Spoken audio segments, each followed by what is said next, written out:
मित्रांनो, आपण कोणासाठी किती महत्त्वाचं आहोत हे कायम सारखं नसतं. कधी आपण त्यांच्या जगाचा केंद्रबिंदू असतो आणि कधी अचानक त्यांच्या आयुष्याच्या यादीतूनच गायब होतो. लोक बदलतात असं नाही, त्यांच्या प्राधान्यक्रमांची जागा बदलते. जिथं कधी आपल्या नावावर वेळ राखून ठेवला जात होता, तिथं नंतर कधी आपल्यासाठी जागाच नसते. आज ज्या भावनांसाठी ते तडफडतात, उद्या त्या भावनाच त्यांना जड वाटू लागतात. आपण तेच असतो, फक्त त्यांच्या दृष्टिकोनातला आपला अर्थ बदललेला असतो.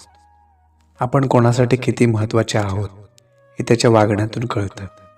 काही जपतात, काही विसरतात, काही वापरतात आणि काही गमावून शांत राहतात. शेवटी सत्य एकच असतं, आपण स्वतःसाठी महत्त्वाचं राहिलो ना, तर बाकीचं जग कितीही बदललं तरी चालतं.